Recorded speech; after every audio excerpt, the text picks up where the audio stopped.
وہ پہلے والا بسم اللہ الرحمن الرحیم. السلام علیکم ناظرین، آپ دیکھ رہے ہیں اوپینین ایٹ 7. میں ہوں حیدر مرتضیٰ. ناظرین، روئے زمین میں کہیں بھی انسانی خون کا ایک قطرہ بھی بہے تو انسانیت یہی ہے کہ تمام کے تمام انسانوں کو اس درد کو محسوس کرنا چاہیے. گزشتہ روز پہلگام میں ایک واقعہ پیش آیا اور ہم نے یہ دیکھا کہ پاکستان کے دفتر خارجہ نے جب اس پر بیان دیا تو جو ہلاکتیں ہوئی تھیں اس پر تعزیت کا اظہار کیا، ساتھ ہی ساتھ جو زخمی ہیں ان کی صحت یابی کے لیے بھی دعا کی، اور ہونا بھی ایسا ہی چاہیے. پہلگام جب مقبوضہ جموں کشمیر کا علاقہ ہے جہاں پر گزشتہ روز واقعہ پیش آیا، 26 سے زیادہ عالمی میڈیا کے مطابق 26 سے زیادہ ہلاکتیں اس واقعے میں ہوئی ہیں. ہم نے آج جس پہلو پر بات کرنی ہے وہ یہ ہے کہ اگر ہم پاکستان اور ہندوستان کی بات کریں تو ہمیں کئی ایسے موقع مل جائیں گے، کئی ایسی مثالیں مل جائیں گی کہ ایسے واقعات ہوئے اور بغیر کسی تحقیق کے فریق مخالف پر اس کا الزام دھر دیا گیا، اور اس کے بعد خصوصاً ذرائع ابلاغ میں ایک ایسی فضا پیدا کر دی گئی کہ جیسے کوئی جنگ چھڑ گئی ہے، اور پھر ایسے مطالبات ذرائع ابلاغ میں ہمارے سامنے آنے لگ گئے کہ ایک ایسی ہیجانی کیفیت پیدا ہوتی ہے، اور ذرائع ابلاغ خصوصاً کچھ ریٹائرڈ سرحد پار، کچھ ریٹائرڈ فوجی افسران اس طرح کی گفتگو کرتے ہیں کہ جس طرح جنگ کوئی بہت ہی عام سی چیز ہے، باوجود اس کے کہ اس وقت ہم یہ جانتے ہیں کہ دنیا میں 2 ایسی جنگیں چل رہی ہیں اور ان کے خطرات، ان کے اثرات ہمارے سامنے ہیں. لیکن بدقسمتی سے گزشتہ روز سے لے کر اب تک اگر آپ کوئی بھی بھارتی چینل ٹیون کر لیں تو آپ کو یوں لگتا ہے کہ جو صحافی تو صحافی ہیں ہی، لیکن اس کے ساتھ ساتھ تجزیہ کار بھی ہمیں دکھائی دیتے ہیں کہ وہ بندوقیں لے کر سرحد پر پہنچنے کے لیے بےتاب ہیں. آج کے پروگرام میں ہم یہ گفتگو کریں گے کہ ایسے واقعات جب بھی رونما ہوتے ہیں تو بھارت کی جانب سے بغیر کسی تحقیق کے، بغیر کسی ثبوت کے پاکستان پر الزام عائد کرنا بھارت کا وتیرہ بن چکا ہے. پاکستان اور بھارت کے مابین تعلقات صرف 2 ملکوں کے تعلقات نہیں ہیں، اس کے خطے پر دور رس نتائج سے جڑے اثرات ہم دیکھتے ہیں کہ پیدا ہوتے ہیں، اور اس کو ملحوظ خاطر کیوں نہیں رکھا جاتا، ذمہ داری کا مظاہرہ کیوں نہیں کیا جاتا، اس پر ہم بات کریں گے. ساتھ ہی ساتھ میں آپ کو یہ بتا دوں کہ پہلگام واقعے کے بعد جو اہم بیان آج آیا وہ بھارتی وزیر دفاع راجناتھ سنگھ کا تھا، جس میں انہوں نے محتاط رہتے ہوئے گفتگو کی ہے. انہوں نے کسی ملک کا بھی نام نہیں لیا، لیکن ان کی جانب سے جو بیان سامنے آیا ہے وہ یہ ہے کہ جنہوں نے یہ واقعہ، جن کی وجہ سے رونما ہوا اور جو پس پردہ عوامل ہیں، وہ دیکھ لیں گے کہ بہت جلد منہ توڑ جواب دیا جائے گا. اس کے ساتھ ساتھ ایک اہم ڈیولپمنٹ یہ بھی ہے کہ بھارت کی کیبنٹ کمیٹی آن سیکیورٹی کی میٹنگ بھی اس وقت جاری ہے، اور اس کے آؤٹ کم پر بھی یقیناً ذرائع ابلاغ کی نظر ہے. میں آج ہمارے جو مہمان ہیں ان کا تعارف کرا دوں. میرے ساتھ اسٹوڈیو میں تشریف رکھتے ہیں سینئر تجزیہ کار جناب ضمیر آفاقی صاحب، اور آج کے پروگرام میں مجھے جوائن کیا ہے میجر ریٹائرڈ جاوید اقبال صاحب نے. میجر صاحب، آپ سے گفتگو کا آغاز کروں گا. آپ یہ بتائیے کہ کئی ایسے واقعات ہیں، ہم گزشتہ کچھ سالوں کی بات کریں تو پلوامہ کا واقعہ ہے، اڑی کا واقعہ ہے، اور اس میں ہم دیکھتے ہیں کہ جیسے ہی کوئی واقعہ رونما ہوتا ہے تو فوراً ہی پاکستان پر الزام دھر دیا جاتا ہے. تو یہ وتیرہ بھارت کی جانب سے ہے، اس کی وجوہات کیا ہیں؟ دیکھیں، یہ ہے اس سے پہلے جو ریکارڈ چیک کریں مودی کی گورنمنٹ یا مودی کا پچھلا ریکارڈ جو ہے، جو کہ اینٹی مسلم اور اینٹی پاکستان اس کی بیسک سوچ ہے، وہ تو اس کو ملحوظ خاطر رکھتے ہوئے آپ نے اس کو ڈسکس کرنا ہے. اس سے پہلے بھی ایک ایسا واقعہ کروا چکی ہے، مودی گورنمنٹ خود کروا چکی ہے، را کی مدد سے کروا چکی ہے، جس کو بہانہ بنا کے انہوں نے کشمیر کو انیکس کر دیا انڈیا کے ساتھ، اس کے اوپر باقاعدہ قانون سازی کی. ابھی اس واقعہ کی جو تفصیل ہے اس میں تھوڑا سا جانے کے لیے ہمیں سمجھنا ہوگا کہ وہ جو موقع مال تھا اس کو کس طرح وہاں پہ واقعہ ہوا اور اس میں کون کون سے عوامل آ سکتے ہیں. دراصل یہ جو پہلگام ہے یہ سری نگر سے تقریباً 50 کلومیٹر کے فاصلے پہ ہے یہ جگہ، اور یہ وادی ہے، پہلگام وادی، اس کا مطلب ہے ویلی آف شیفرڈز. تو اس ویلی میں یہ سب سے زیادہ ٹورسٹ کی پسندیدہ جگہ ہے، اور جب موسم ہوتا ہے تو یہ فل آف ٹورسٹ ہوتی ہے. اور کیونکہ اب موسم کا سٹارٹ تھا اور تھوڑا سا بوم کی طرف جا رہا تھا تو رش بہت زیادہ تھا، تو اس میں لوگ بے شمار آئے ہوئے تھے. تو ہوا یہ کہ جو تقریباً آفٹرنون میں یہ واقعہ، سر میں آپ کی اجازت سے، ہمیں بریگیڈیئر سید غضنفر صاحب نے جوائن کیا ہے اور انہیں کہیں جانا بھی ہے، وقت بہت مختصر ہے ان کے پاس، ان سے ہم بات کر لیتے ہیں اور پھر آگے بڑھتے ہیں. بریگیڈیئر غضنفر صاحب بہت شکریہ آپ نے وقت دیا. یہ فرمائیے پہلگام واقعے کے بعد ہم یہ دیکھ رہے ہیں کہ وہ وتیرہ برقرار ہے اور پاکستان پر بلا ثبوت جو الزام ہے وہ دھر دیا گیا ہے. یہ جو وتیرہ ہے بھارت کا, اس کو پاکستان کو کس طرح رسپونڈ کرنا چاہیے اس پر؟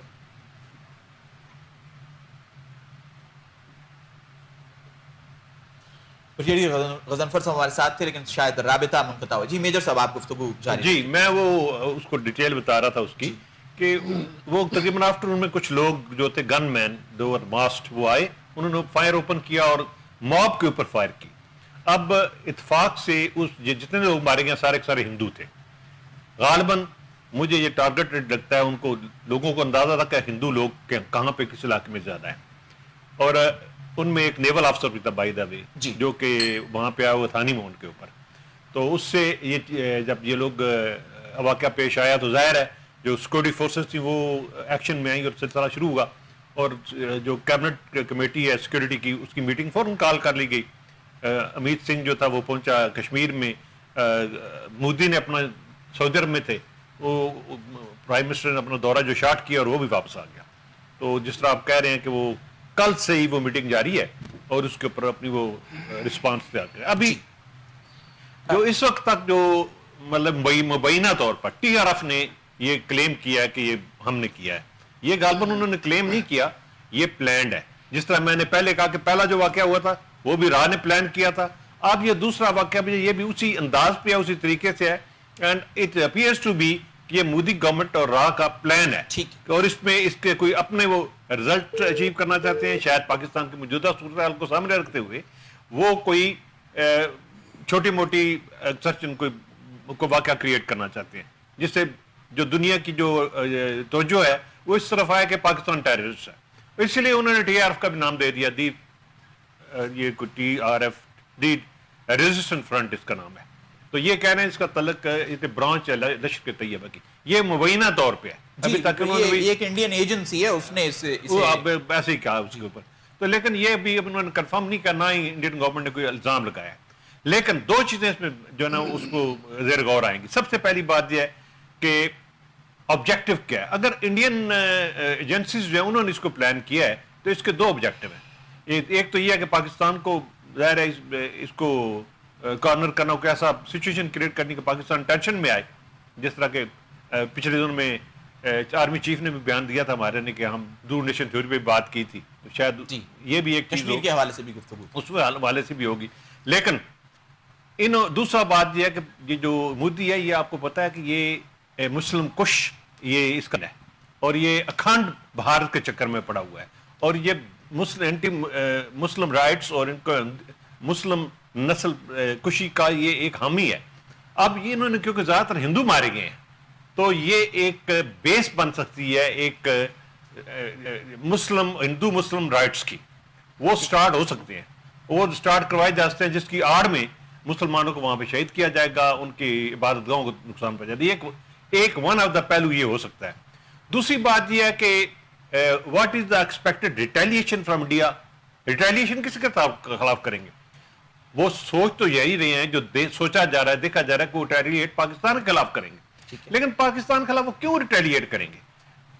ریٹیلیٹ تو اس وقت کریں کہ کنفرم ہو جائے کیا پاکستانی گورنمنٹ انوالو ہے, کیا پاکستان کی ایجنسیز انوالو ہے. اگر یہ انوالو ہے تو چلو ان کا کچھ بنتا ہے کہ وہ ریٹیلیٹ کریں.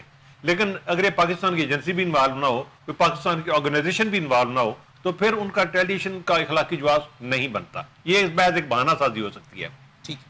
دوسرا یہ ہے کہ یہ جو گورنمنٹ آف پاکستان ہے اور جو پاکستان آرمی کی جو اسٹریٹجی ہے اس میں انہوں نے کافی عرصے سے وہ تمام آرگنائزیشنز جو پاکستان کی طرف سے آپریٹ کرتی تھی کشمیر میں ان کو بین کر دیا ہوا ہے اور ان کو اجازت نہیں ہے بارڈر کو کراس کرنے کی. جو بارڈر ہے کشمیر کا دیٹ از آلموسٹ سیلڈ, وہاں سے کوئی بندہ کراس کر کے جا نہیں سکتا. جب کراس کر کے جا نہیں سکتا تو جو کچھ ہو رہا ہے کشمیر کے اندر ہی ہو رہا ہے. یا کشمیر کی کوئی انڈیجنس آرگنائزیشن ہوگی جس نے یہ کیا ہوگا, یا پھر راہ کا اپنا یہ کیا جا رہا ہے. انہوں نے خود ہی یہ پلان کیا ہے اور they want to achieve some result out of that, اور ریزلٹ یہی ہوگا یہ پاکستان کے خلاف کوئی کاروائی کریں گے اور دنیا کو دکھائیں گے, یا نہ بھی کاروائی کریں تو they will create a propaganda. جو کہ آج کل دیکھا نا وار ہے, میڈیا وار ہے دنیا میں, تو they will create start a propaganda against Pakistan کہ دیکھو اتنے بندے مار دیے انہوں نے, ان کی فلانی آرگنائزیشن تھی, یہ ہیں ہی ٹیررسٹ. اور جو ہمدردیاں پاکستان کسی بھی وجہ سے سمیٹ رہا ہے دنیا سے, مختلف ممالک سے, مختلف آرگنائزیشن, ان ہمدردیوں کو وہ ختم کرنے کی کوشش کریں گے تاکہ اس پاکستان کو کارنر کیا جا سکے, جو ان کی خواہش ہے. ضمیر افاقی صاحب, میں آپ سے یہ جاننا چاہوں گا, ایک تو آپ اس پہ کامنٹ کیجئے گا کہ یہ کوئی پہلا واقعہ نہیں ہے, جب بھی کوئی اس قسم کا واقعہ ہوتا ہے تو بھارتی میڈیا میں اسپیسیفکلی ایک جنگی جنونیت ہمیں دکھائی دیتی ہے. تو بحیثیت میڈیا پرسن آپ کیا سمجھتے ہیں یہ کتنا خطرناک ہے کسی بھی سوسائٹی کے لیے اور خطے کے لیے بھی اس کے ساتھ ساتھ؟ بہت شکریہ حیدر صاحب. پہلی تو بات یہ کہ آپ کو مبارکباد کہ آپ نے بڑا ہی بیلنس جو ہے اپنا انٹرو دیا. اس میں جو آپ نے گفتگو فرمائی اس میں کہ انسانیت کے خلاف کہیں بھی کوئی ایکٹ ہو اس سے جو ہے برا مطلب سمجھنا چاہیے. تو اس کے لیے ہم پہلی بات تو یہ کہ یہ دہشت گردی کا واقعہ دنیا کے کسی بھی خطے میں ہو, اس میں کوئی بھی انسان جو ہے وہ مارا جائے, اس کی مذمت ہی نہیں کرنی چاہیے بلکہ ان لوگوں کو کنڈم بھی کرنا چاہیے, ایسے تمام ایکٹ کو, خواہ وہ کوئی بھی کسی کے بھی خلاف کرے, کیونکہ یہ بہت بڑا ایک انسانیت کے خلاف جرم ہوتا ہے. دوسری بات جو آپ نے فرمائی ہے میڈیا کے حوالے سے, تو میڈیا کا تو معاملہ یہی ہے کہ ہم کسی بھی جگہ کا, خصوصاً جو ہمارا جو خطہ ہے, پاکستان ہوا, انڈیا ہوا, بنگلہ دیش ہوا, یہاں کے جو لوگ ہیں یہ سنسنی خیزی میں جو ہے نا یہ شاید خوش بھی رہتے ہیں. دونوں طرف سے جو ہے نا ہم یہ دیکھتے ہیں کہ یہ رویہ سامنے آتا ہے, کیونکہ انہیں چاہیے ہوتی ہے ریٹنگ. جب آپ ریٹنگ کی دوڑ میں ہوتے ہیں تو وہاں پہ تمام ایتھکس جو ہیں وہ سارے کے سارے پسے پشت ڈال دیے جاتے ہیں, اور یہ بہت ہی افسوسناک امر ہے. اور افسوسناک امر اس لیے بھی ہے کہ ہم ایک ایسی جگہ پہ کھڑے ہیں, ہماری نیبرنگ کنٹری جتنی بھی ہیں اس وقت, ہم تقریباً سب کے ساتھ ہمارا کوئی نہ کوئی کسی نہ کسی حوالے سے کانفلکٹ بھی چل رہا ہے. تو اس حوالے سے ہمیں خصوصاً یہ ہے کہ بہت ہی جسے کہہ لیں تحمل کے ساتھ ہمیں کوئی بھی گفتگو جو ہے وہ کرنی چاہیے. انڈیا کو تو چھوڑیں, وہاں پہ آپ کو پتہ ہے کہ مختلف طرح کے لوگ ہیں, مختلف طرح کا وہاں کا میڈیا, سوشل میڈیا, لیکن جو خوش آئند بات یہ ہے کہ وہ حکومت کی طرف سے کوئی اس طرح کا بیان سامنے نہیں آیا. انڈین حکومت کی طرف سے, بھارتی حکومت کی طرف سے, ان کے ذمہ داران کی طرف سے کوئی اس طرح کا بیان نہیں آیا جس میں لیکن ضمیر صاحب بعض دفعہ یہ پالیسی بھی تو اختیار کی جاتی ہے نا کہ اگر آپ آفیشیل سطح پر کوئی بات نہیں کہہ سکتے تو تھرو میڈیا بھی آپ وہ بات کہہ سکتے ہیں. لیکن اس میں نا دیکھیے میرا مطلب پوائنٹ آف ویو تھوڑا سا مختلف ہوگا کہ اس وقت نہ ہی انڈیا نہ ہی پاکستان کسی بھی قسم کے کسی کانفلکٹ کو مزید ہوا دینے کی پوزیشن میں ہی نہیں ہے, نہ انہیں مطلب یہ لڑنے کی پوزیشن میں ہیں, اور لڑنا بھی نہیں چاہیے کیونکہ ہمارے دیگر مسائل جو ہیں ہمارے سر پہ کھڑے ہیں. انڈیا کے اندر جو ہے 17-18 ریاستوں میں جو ہے کانفلکٹ چل رہا ہے, پاکستان کے اندر بھی اسی طرح کے کئی طرح کے مسائل چل رہے ہیں. تو یہ جو قوتیں ہیں نا اصل میں کنڈم انہیں کرنا چاہیے, وہ پاکستان میں بھی, پاکستان کے دانشوروں کو بھی, انڈین دانشوروں کو بھی, انڈین میڈیا کو بھی, کہ یہ جو اس طرح کی قوتیں ہیں جو اس طرح کے اٹیک کرتے ہیں اور ایک پرامن فضا کو جو ہے وہ مطلب بارود سے نہلا دیتے ہیں, عام شہریوں کو, نہتے شہریوں کو جو مار دیتے ہیں, وہ دونوں ہی ممالک کے دوست نہیں ہو سکتے. ان لوگوں کو جو ہے کسی بھی طرح سے, اب تو دیکھیں آزاد میڈیا ہے, سوشل میڈیا ہے, آج نہیں کل یہ سارے کا سارا جو ہے نا کچا چٹا سامنے آ جائے گا, کون تھے, کہاں سے آئے, کس نے مارا, یہ سارے لوگ سامنے آ جائیں گے. بلکہ ہو سکتا ہے کسی نہ کسی طرح سے پکڑے بھی جائیں کیونکہ اب انٹیلیجنس جو ہے وہ بھی بہت زیادہ فاسٹ ہو چکی ہوئی ہے. ٹھیک ہے, ہمارے ساتھ حریت رہنما جناب عبدالحمید لون صاحب نے جوائن کیا ہے. عبدالحمید صاحب بہت شکریہ, آپ نے وقت دیا. یہ فرمائیے یہ پہلگام کا واقعہ ہے, ایک تو آپ بالخصوص یہ بتائیں کہ پہلگام کتنا اہم ہے مقبوضہ جموں کشمیر کے حوالے سے, اور یہ جو واقعہ ہے اس کے کیا متوقع محرکات ہو سکتے ہیں؟ شکریہ.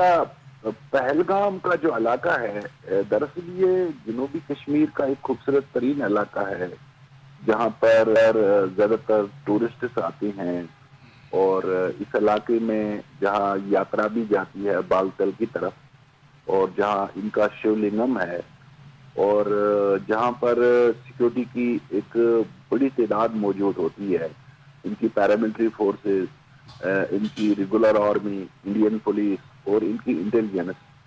تو وہیں ٹورسٹ کے اوپر یہ حملہ ہونا میں سمجھتا ہوں کہ ایک سنگین سازش ہے کشمیریوں کے خلاف, اور جہاں پاکستان کے خلاف آئے روز وہ پروپیگنڈا کرتا ہے جھوٹے الزامات کے ساتھ, وہیں میں سمجھتا ہوں کہ ہندوستان نے یہ ایک وکٹم کارڈ کھیلا ہے آج, جہاں امریکی نائب president J D Vance Hindustan کے دورے پہ ہیں, اور 2000 کی اس ڈرامے کی ساتھ ہی بڑی مماثلت رکھتا ہے جب بل کلنٹن آیا تھا، اور اس وقت بھی انہوں نے جنوبی کشمیر میں چھٹی سنگھ پورہ میں کوئی 35 جو مائنورٹی سے تعلق رکھتے تھے سکھ، ان کو قتل کیا تھا. اور بعد میں جب اس کی غیر جانبدارانہ تحقیقات ہوئی، اس سے پھر بھارتی فورسز اس میں انوالو پائی گئی. اور یہ ریکارڈ پہ موجود ہے کہ بھارت کا جو فارمر آرمی چیف ہے وہ بھی سکھ ہے. وہ اپنے ایک بیان میں کہتا ہے کہ اس میں ہندوستان کی ایجنسیاں انوالو تھی، کیونکہ اس وقت بھی مسئلہ کشمیر فلیش پوائنٹ تھا، اور بل کلنٹن سمجھتے تھے کہ اس کانفلکٹ کو اب حل ہونا چاہیے، اور اس وقت ہندوستان پہ سخت دباؤ تھا. مجھے یاد ہے اس وقت میڈلن البرائٹ کے سٹیٹمنٹ کا، یا جو ان کا فارن افیئرز کا جو سٹیٹمنٹ تھا، اور اسی طرح سے کارل انڈرفرٹ کا وہ سٹیٹمنٹ بھی مجھے یاد ہے کہ کشمیر کے حوالے سے وہ انتہائی سنجیدہ تھے کہ یہ جنگ کا باعث بن سکتا ہے جہاں دونوں ممالک ایٹمی پاور ہیں، اور اس مسئلے کو اب حل ہونا چاہیے. تو وہیں ہندوستان نے اس وقت ایک گہری سازش کی تھی تاکہ تحریک آزادی کو ٹیررزم کا لیبل لگایا جائے. اور آج کی ڈیٹ میں بھی ہندوستان جہاں اپنے اتحادیوں سے فوجی امداد کا تقاضا کرتا ہے، وہ چاہتا ہے، اور اس کے بعد آپ دیکھیں اس کا رافیل طیاروں کا بھی وہ ڈیل اسی طرح پڑی ہے، اور امریکہ سے بھی یہ F-35 کی مانگ کر رہا ہے تاکہ اس ریجن میں جو ہے نا وہ ملٹری پاور شو کیا جائے، چودراہٹ قائم کی جائے. تو وہیں ایک گہری سازش لگ رہی ہے کہ جہاں میں نے بات کی کہ پہلگام میں اتنی فورسز ڈپلائیڈ ہے کہ وہاں پرندہ پار نہیں مار سکتا ہے. آج کشمیریوں کے لال چوک کے اندر تاثرات دیکھے، ان کے جذبات دیکھے، غم غصہ پایا جاتا ہے کہ یہ روز ہمیشہ ہندوستان اس طرح کی سازشیں کر کے ہمیں بدنام کر رہا ہے، پاکستان کو بدنام کر رہا ہے. تو لہٰذا میں سمجھتا ہوں کہ اس کی تحقیقات ہونی چاہیے، غیر جانبدارانہ ادارے اس کی تحقیق کریں، کسی فیکٹ فائنڈنگ مشن کو وہاں جانے دیا جائے، تو اس میں ہندوستان انوالو ہوگا. اس سے پہلے اوڑی کا ڈرامہ آپ دیکھیں، بہت سارے پارلیمنٹ پہ جو حملہ ہوا تھا وہ بھی ہندوستان کی ایجنسیوں نے رچایا تھا.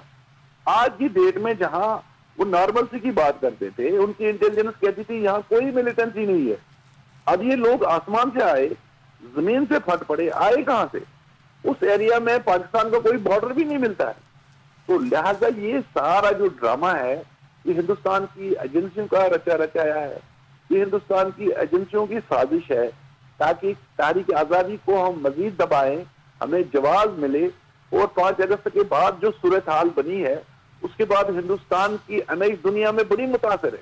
اچھا، اب وہ اس کو ٹیررزم کا لیبل دینا چاہتا ہے. اچھا عبدالحمید صاحب، میں آپ سے یہ جاننا چاہتا ہوں کہ بھارتی وزیر دفاع کا بیان بھی سامنے آیا جس میں انہوں نے منہ توڑ جواب کی بات کی ہے. اس کے ساتھ ساتھ یہ بھی اطلاعات ہیں کہ سیکیورٹی فورسز نے جموں کشمیر میں آپریشن بھی شروع کیا ہے، اور ایک جو میڈیا پر ایک ویو بنائی جا رہی ہے اس میں یہاں تک کہہ دیا گیا کہ یہ ہمارا 7 اکتوبر ہے. تو کیا آپ سمجھتے ہیں کہ وادی میں اب پھر جو ایک ظلم اور بربریت ہے اس میں اضافہ ہوگا؟ دیکھیں، ظلم و جبر پہلے سے ہی وہاں تھا، مزید وہ جواز فراہم کرنا چاہتے ہیں ان چیزوں سے. بدقسمتی سے آج کے دن انہوں نے 3 نوجوانوں کو بارہمولہ کے بارڈر پہ لے جا کے قتل کیا، اور کہا گیا کہ یہ دراندازی ہو رہی تھی، حالانکہ وہ نوجوان جیلوں کے اندر تھے. یہ میں آپ کو ہندوستان کی ان سازشوں کا جو اس کا پروپیگنڈا ہے، یہ میں آج کی ڈیٹ میں جو آج انہوں نے کیا ہے. اب ان کی فورسز کو لامحدود اختیارات حاصل ہیں، اور استثنا بھی حاصل ہے کہ وہ کسی کو بھی قتل کریں، ماریں، تشدد کریں، گرفتار کریں، ریپ کریں. کسی جگہ وہ جو ہے نا جواب دہ نہیں ہے. یہ ایسے ڈریکونل لاز وہاں نافذ ہے، افسپا ہے، پی ایس اے ہے، کوٹا ہے، یو اے پی اے ہے. اب کوئی صحافی بات نہیں کر سکتا، اب کوئی ہیومن رائٹس ڈیفینڈر بات نہیں کر سکتا ہے. نوجوانوں کا جو فریڈم آف ایکسپریشن ہے وہ بھی انہوں نے چھین لیا ہے. سوشل میڈیا پہ آپ دیکھیں، آپ باقی میڈیا کو دیکھیں، کسی جگہ آپ کو کوئی ایسی خبر نہیں ملے گی جو لوگوں کے حقائق کو بیان کرتی ہوگی، جو غیر جانبدارانہ آپ کو لگے. وہاں تو یک طرفہ میڈیا پالتی ہے، اور گودی میڈیا اس کے بعد ہی اگر آپ دیکھیں فوری طور پہ گودی میڈیا ایکٹیو ہو گیا، اور چند ہی سیکنڈوں میں